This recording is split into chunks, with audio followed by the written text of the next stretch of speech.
Welcome to the Deep Dive by Global Heroes, your go-to for the real stories behind real heroes.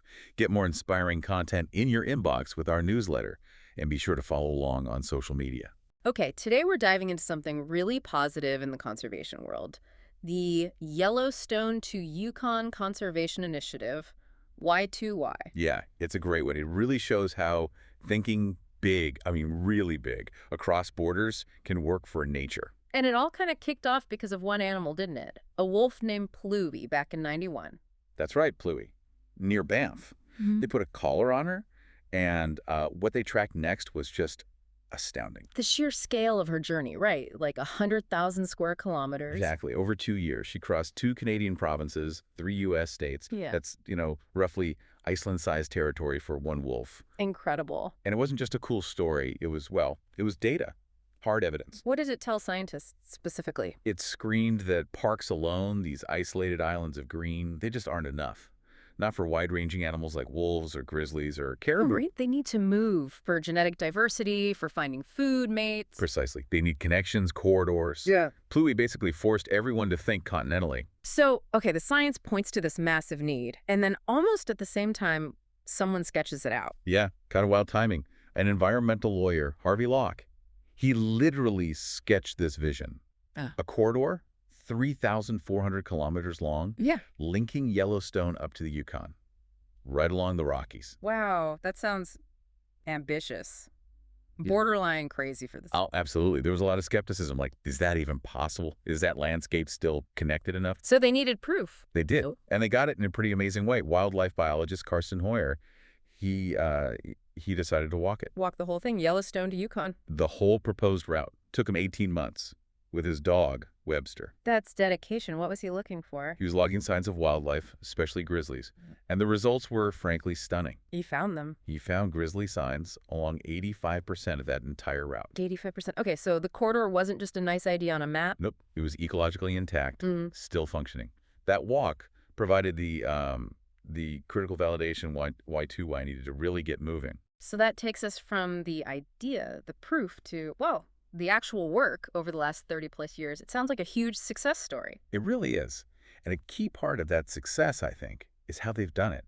It wasn't just Western science dictating things. How so? They actively blended that science with indigenous knowledge, recognizing and working with the First Nations and tribes who've stewarded these lands for millennia.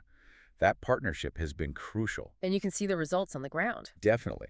Protected areas within the Y2Y region, they've expanded by over 80% since Y2Y started, and the average size of those protected areas grew by 56%. That's huge growth. And importantly, at least a quarter of that whole massive region is now under some form of indigenous stewardship.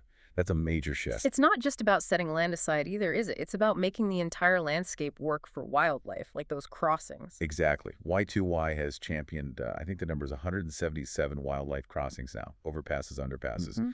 Yeah, letting animals safely cross roads. And there are plans for about 50 more. It makes a real difference. Can you point to specific animal populations that have benefited? Oh, absolutely. Look at the grizzly bears in Montana's Cabinet Yaak area. Back in 1990, they were down to maybe 10 bears, critically low. 10, okay. Now, thanks to habitat protection and connectivity efforts, the estimate is around 60 bears. It's still fragile, but it's a real recovery. That's a significant turnaround. Or think about the Clinza caribou herd up in BC. Indigenous leadership there in the Peace River region has been incredible. That herd was down to just 38 animals in 2013. 38, that sounds almost gone. It was close. But through concerted effort, habitat protection, predator management led by First Nations, they're back up to nearly 200 now. Amazing. That really speaks to the power of combining knowledge systems and focusing on connectivity. It does. And globally, Y2Y is, well, it's a model. It feeds directly into efforts like the Global Biodiversity Framework. You mean the 30 by 30 goal, protecting 30% by 2030? Exactly that. Y2Y shows it's possible to achieve conservation on that kind of scale, even in complex, developed landscapes. It's why the Rockies are still considered the most ecologically intact mountain range on Earth. That's a powerful statement. And the vision keeps growing.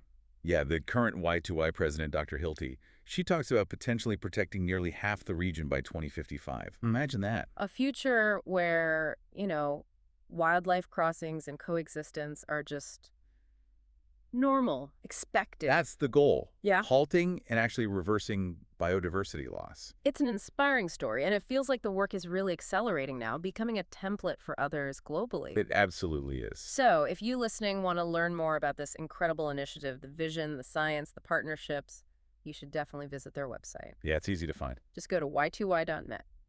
That's it for today's deep dive. Want more? Stay connected with global heroes through our newsletter and socials.